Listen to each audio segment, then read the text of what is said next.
Welcome to an SNN Herald Tribune special report, Guns on Campus. I'm Suzanne Lee. And I'm David Hackett, Assistant Managing Editor of the Sarasota Herald Tribune. Shootings on college campuses, including a gunman opening fire last November in the Florida State University Library, have attracted widespread attention. Now, a Sarasota County legislature is putting forward a bill that he says will make campuses safer. And it has become one of the most divisive pieces of legislation in the 2015 Florida legislature. You're right, Suzanne. Representative Greg Stubbe's bill would allow college students and others with licenses to carry concealed weapons into college classrooms and other places around campuses. Stubbe's bill is strongly opposed by Florida's college presidents, college police chiefs, and in a poll at Florida State, 86% of students themselves. But Stubbe is undaunted, and his legislation and its Senate version have already passed committees by unanimous votes with strong backing from the National Rifle Association. The bill will not be easy to oppose for Florida's conservative legislature, which is controlled 2-1 by Republicans. While critics accuse Stubbe of seizing on a wedge issue to boost his own political fortunes, the second-term legislator, a veteran of the Iraqi War, who is from a family of law enforcement leaders, which he says is now motivating him, and he's personal about this, he says now was the right time. A lot of these atrocities occur on the elementary middle school campuses as well as the university campuses. And we've looked at doing that for the last couple of years. I just didn't think the timing was right. There has been a shooting in the library. Stubbe says shortly before the Florida State shooting in November, when a gunman walked into the library and shot several students, his bill had already been drafted. The interesting thing is I actually had it, some of the news syndicates didn't have this correct, but because it was filed after the Florida State shooting. Yes. It was actually in drafting before the Florida State shooting. He admits to having the same feelings every time he hears of school shootings on a college campus or a K-12 building. Well, it's the same reaction I have out of all these school shootings. It's if somebody was there that had the proper training, who had a concealed carry permit, would that have occurred? I mean, look at Virginia Tech and how many people perished there before law enforcement officers were able to subdue that individual. It becomes clear when talking with Stubbe, he believes his constitutional Second Amendment right is being curtailed when he enters a college campus. For me, if concealed permit carrier holders can carry in shopping malls, in restaurants, in parks, in this office building, and any other office building across the state, then why should our inherent right to self-defense and our ability to defend ourselves and others be stripped just because I now have walked from a shopping plaza where there's a Publix to a college campus? Police Chief Michael Kessie works on 2 campuses as police chief for New College and the University of South Florida Sarasota Manatee. He opposes the bill. I think it would complicate things for us to come into a situation where there is an active shooter and to have multiple people with guns, bullets flying in every direction. It just seems to not make the situation much better. Kessie, along with the state university system of Florida's 17-member Board of Governors, says student opinion from Florida State students after the November melee on campus carries weight. 86% of the FSU students polled after the incident were not in favor of allowing guns to be on campus. And I think that Chief Perry from FSU said it very well when he said that having multiple guns, multiple people, bullets, it's just not a good scenario. Stubbe's House Bill 4005 faces stiff opposition across the state from groups like Backpacks Not Bullets and the Campaign to Keep Guns Off Campus. State Director Catherine Grant says there's a long list of those opposing the bill. Off the top of my head, I can think of United Faculty of Florida that represent the faculty. Obviously, the Board of Trustees and the university system wide are all opposed to this, all of the presidents and police chiefs. We have students who have unanimously voted down this bill. As many as 13 states are considering campus gun bills in the 2015 legislative session, which Keith Fitzgerald, former Florida representative and current professor of political science at New College, says is more than a coincidence, thanks to the American Legislative Exchange Council. ALEC has a convention every year, and the various different groups that belong to ALEC come and pitch bills to legislators. The legislators very often who get these bills are not accomplished experts in the field that they're running the bills in. They're just looking for something to do. 20-year-old Alex Campbell is a student at USF Tampa who's been shooting for 6 years. She's skilled in both target shooting and gun maintenance, and she's been teaching gun safety at Take Aim in Sarasota long before her 21st birthday this July. Campbell says almost 300 students are following the bill at Students for Concealed Carry at USF on Facebook. It's a little reassuring, so you want to stay up on it and hope it passes. Other students we met from New College are not in support of the bill. Pretty anti-gun personally, and as far as 21-year-olds being responsible, I don't think they can even hold their liquor, so maybe they're not well equipped to hold guns either. Stubbe, who served in the military and is the son of the Manatee County Sheriff, believes if 18 to 21-year-olds can defend their country, they are well equipped to defend students on college campuses. Clinical psychologist Dr. Eddie Renier of Sarasota disagrees. Those are unusual situations. War is unusual, war is extreme, create extreme thinking. We're talking about in a civilized society when there's no war going on, arming people who are not prepared developmentally. Renier says even when young adults obtain a driver's license, they take risks. Even after we train kids and we give them a permit to drive a car and they take a license and they pass the test, even then they do crazy things with their cars and they kill themselves with it. They drink while driving, they drive too fast, and we constantly as parents have to call them back, take their license away, or stop their driving privileges. This is for a car. A weapon is much, much more dangerous. Both the Senate and the House versions of the campus carry gun bills are being sold to the public as campus safety legislation. Representative Stubbe, who holds a concealed carry permit and served in the U.S. Army from 2004 through 2008 during Operation Iraqi Freedom, is convinced the best way to protect against an armed invader is to have a concealed weapon.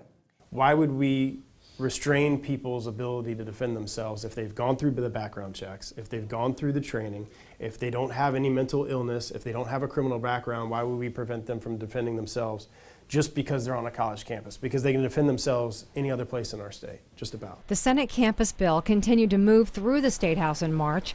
The Higher Education Committee in the Florida Senate passed the bill 6-3 on March 16th along party lines after hearing the pros and cons of Senate Bill 176. I would personally like to have that ability to defend myself because I take full responsibility for myself and I take full responsibility for defending my person. She had to go home to South Florida because she was in fear of one person with one gun on our campus.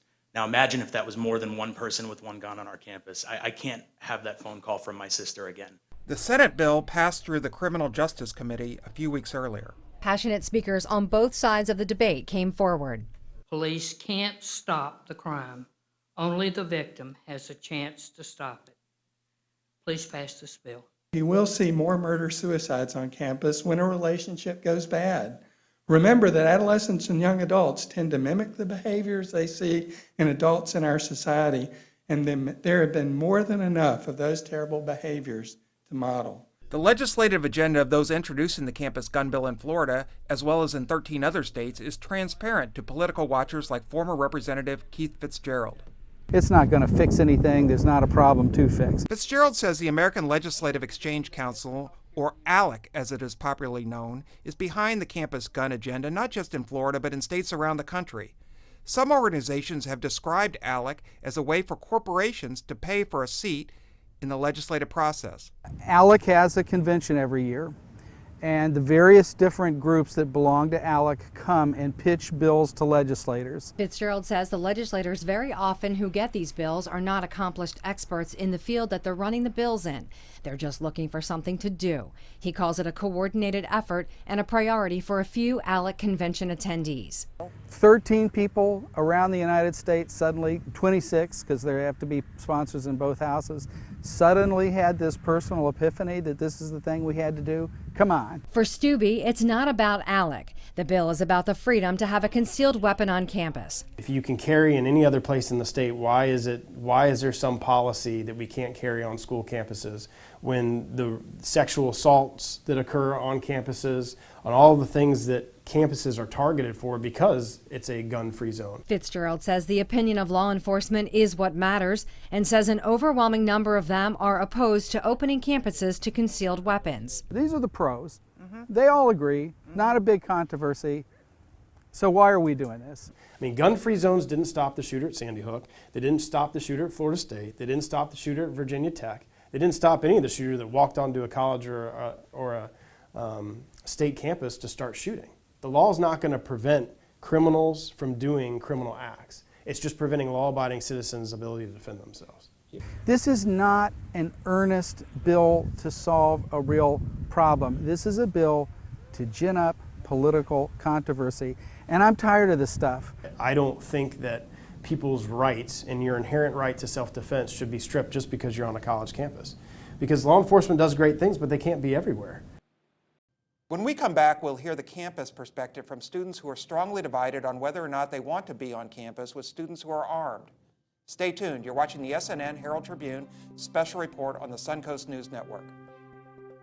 Do you think students with concealed carry permits should be allowed to carry guns on public colleges and universities?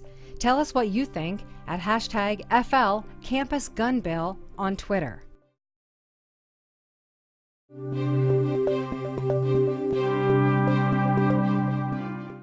Welcome back to Guns on Campus, an SNN Herald Tribune special report.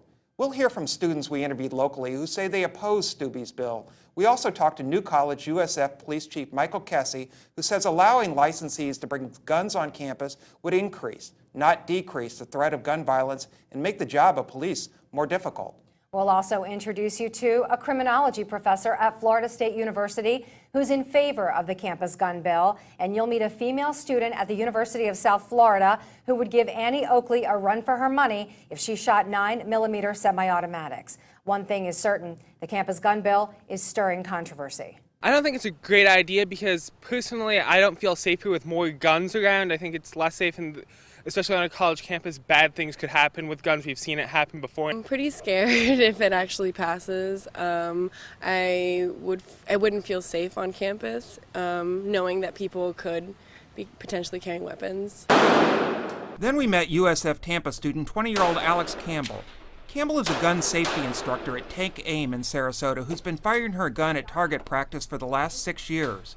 It's so much fun. It's such a good stress reliever, especially in the midst of college. And yeah, I mean, it's brought me close to a lot of great people, and I love it. She wants the bill to pass and believes students will be safer on campus. Especially for those who, like me, have been shooting for so long, who have been an instructor, and have really tried to improve myself as much as I can in this kind of a field. So I know that in these instances, like he was saying, how you're responsible for your bullet, I think of that. But Representative Stubbe believes by publicly promoting no guns on campus, it's having the opposite effect. We've inadvertently made our college campuses and our school campuses a target because bad guys know that law-abiding citizens aren't going to carry a firearm because it's against the law. New College and USF Sarasota Manatee Police Chief Michael Kessie joins the Board of Governors in not supporting the bill, saying an active shooting scene could be easily misconstrued. My first response to that is every law enforcement officer is trained to deal with that scenario. That's what they do. And in every other place in the state, they can do that. So you're telling me it's different on a college campus or responding to a shooting in a shopping mall? Florida State University criminology professor Gary Clack has found in recent research that higher general gun ownership rates reduce homicide rates, probably because the violence-reducing effects of guns among non-criminal victims and prospective victims outweigh the violence-increasing effects on guns among criminals. What about guns on campus? We know, first of all, when people get victimized and they have a gun so that they can protect themselves, they're less likely to be injured or lose property than other people who adapt other methods of self-protection. You obviously cannot defend yourself with a gun if you don't possess it. And so if and when a crime occurred on a college campus, then the only way people could legally have a gun to defend themselves is if they're allowed to carry. This involves such a modest change in the world as to what's legally permittable that the costs and benefits would both be really, really small. It's precisely because college campuses are such safe locations and they have, not only few active shooter incidents, but few incidents of gun violence of any kind, that we don't really have to worry much about permit holders being allowed to carry their guns on campuses. But of course, it also means there's not going to be a lot of benefit because there are very few people who would have a reason to use a gun for self-protection either. In Tallahassee, for the Senate debate in the Higher Education Committee, passion raged on from both opponents and proponents of the bill. If this law passes, I am certain you will see an increase in accidental discharges leading to death and significant injury. I absolutely love the FSU Police Department. I think they do a wonderful job, but I also think that it's my right as a human being and as a citizen of the United States of America and a resident of Florida to be able to protect myself with my concealed carry if the need would ever arise. I ask you if you've ever consoled a recent high school graduate over the death of her college boyfriend from an accidental self-inflicted gunshot wound.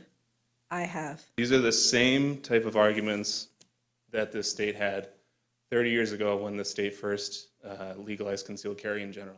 Catherine Grant, Florida State Director for the Campaign to Keep Guns Off Campus, expressed frustration when the bill passed the committee. Disappointing, and I would have hoped that now this is the third committee hearing we've been through, that some of the voices of opposition that are resounding and majority held by students and faculty and Floridians in general would have been heard, but they weren't, sadly. Concealed carry permits require approval from the Department of Agriculture, not law enforcement. First, you have to prove that you've had education of a firearm. That means proficiency with it. So you either have to take a course with a firearms instructor that will certify you that you are safe, or have been in the military. And who can get a concealed carry permit? Somebody that's 21 years of age, has no criminal history, and has had training with a firearm. There's a special fingerprint card inside that has to be used because of the numbers that they have on it. So that gets done at the Sheriff's Department or whoever is a responsible fingerprint person for authority, we'll put it that way. Then everything you need to do is actually right in here, all the laws and rules and regulations, and if you open this up, it defines it clearly into steps, so you could do the whole thing in a couple hours. In doing this story, I decided to see what it would be like to fire a gun, since I've always been scared to do it. I went to Take Aim in Sarasota for a brief lesson. With the help of an instructor, I was allowed to shoot. Go further, trust me. After undergoing an initial firearms class and knowing my personal strengths and weaknesses, it became clear that I will need more training. Oh, look at that. Not every beginner obtaining their concealed carry permit will shoot like Alex Campbell. People who have maybe shot twice in their life haven't had the training I've had. And so it's very different, which is why in class we support so much, come back and get training with us. New College Police Chief Michael Kesey believes Representative Stubbe understands the need for more officer funding from the state level, as well as the requirement to upgrade the university police radio system, which is extremely expensive. He says both are solutions and a better option than students carrying concealed weapons on campus. That we think having more officers, better trained, better equipment will serve our community well, with prevention and also education included in it. I think that's a better solution. Despite having more officers, Stubbe doesn't believe police can get to a shooting in time to stop it. The facts are, in Manatee County, the average response time for a call for service for law enforcement is 6 to 11 minutes. In Sarasota County, it's 5 to 9 minutes. Now, you're a little bit more concentrated on a college campus, so even if you had, I think the Florida State shooting, they were there in 2. Sandy Hook, they were there in 4. The shooting was done. Despite overwhelming support from FSU students to keep guns off campus, Campbell says it doesn't matter. There was no cops in the building when this occurred because it's a library. You're not thinking about it, you're studying. And maybe if someone had had a firearm with them, they could have done something sooner. When we come back, we'll look at crime statistics and we'll talk with a clinical psychologist who gives an actual age for today's 21-year-old. And we'll hear from the Herald Tribune's political editor, Jeremy Wallace, who offers insight into why Florida legislators might be bringing the gun bill to the table.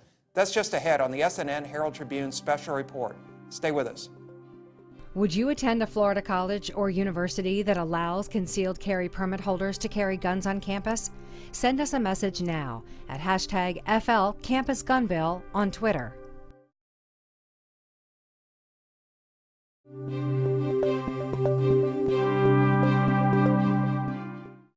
Welcome back to Guns on Campus, an SNN Herald Tribune special report. House Bill 4005 would allow 21-year-old students and others with a concealed carry permit to carry a concealed gun on public college and university campuses if the bill is passed by the legislature and signed into law. The question many might ask is just how prepared is the young adult and the brain of the young adult to make split-second decisions with added school, societal, and personal pressures. A Sarasota psychologist says too many college students are not mature enough to handle guns in a campus setting. Our 21-year-olds today, really emotionally, they're really 14 years old. Developmentally, they're 14 years old. They're no more ready for the adult world at 21 than I would be ready to sprout wings and fly. Dr. Eddie Renier has two sons, ages 17 and 21, and has spent the better part of his career studying the adolescent brain. He says we have coddled our kids to a disadvantage in recent years. It's a silly notion to think that a 21-year-old today, not in my generation, but today's generation, is truly even close to being 21. So who in their right mind would hand someone emotionally who's 14 years old, developmentally, a dangerous weapon without excessive training and preparation? So we ask, is 3 hours enough to learn to manage, maintain, and skillfully shoot a gun? When I went to the shooting range to learn how to shoot for the first time, it was scary to have the gun in my hand and to know that I am responsible for my bullet, as Alex Campbell says. My first shot was dead on. After that, I fell apart, focusing too much on the target, controlling with my dominant hand, and flat out missing the mark. According to Francis Missantone of the Bullet Hole, I would need more training. If you start out from dead scratch, first off, you're going to have a lot of talking and nomenclature and why it works and how it works and what it does when it works. Then you're going to go into doing shooting. So shooting is going to see that you can withstand the recoil and that you can follow through with the recoil and not flinch. So those are all little factors of building or acquiring proficiency. In preparing for the show Guns on Campus, we wondered if arming Florida college students was purely reactionary after the Florida State shooting in November and the shooting at Bethune-Cookman in Daytona Beach in February. Or does the perception of frequent school shootings become our reality? A lot of Americans have this misperception that we are living in a very, very dangerous place. When in fact, America is probably one of the safest places in the world. And our perception of danger doesn't really match the facts of danger in our culture. Politically speaking, the desire to pass a campus gun bill in Tallahassee may also be driven by an altered reality. For Florida's conservative legislators, the opposition of college presidents and police chiefs and even the majority of students themselves is not the most important part of the political equation. Jeremy Wallace, political editor for the Herald Tribune, says they are really seeking the approval of the National Rifle Association. What this allows them to do is to have a big vote on a gun issue that can help them in future primaries. You know, the NRA is obviously the most important player right now in most Republican primaries, and so if they have their support, it certainly will go a long way in a primary election. In this case, even though maybe not all the representatives agree with every detail of this bill, it gives them a chance to parade before the NRA and maybe get a good grade from them and good remarks about their support for the bill. And so that's just going to help them in any sort of primary battle. Wallace stresses it's about the end game. Legislators are going to want to see this bill go to as many committees as possible so everybody has a chance to be on record as supporting something that's very pro-NRA. In theory, Wallace agrees with criminologist Gary Kleck in terms of the overall concealed carry permit holders who attend college. Ultimately, this bill would affect a very small number of people who are concealed weapons permit holders as it is. It's like we're talking a very minute number of people who are on colleges' campuses. And that's not likely to be more than, maybe a tenth of the older the older students. The National Rifle Association's Marion Hammer says that Guns on Campus is about preventing sexual assaults. The plain truth is campuses are not safe. They are gun-free zones where murderers and rapists may commit their crimes without fear of being harmed by their victims. Police do the best job they can, but they are not there when the attack occurs.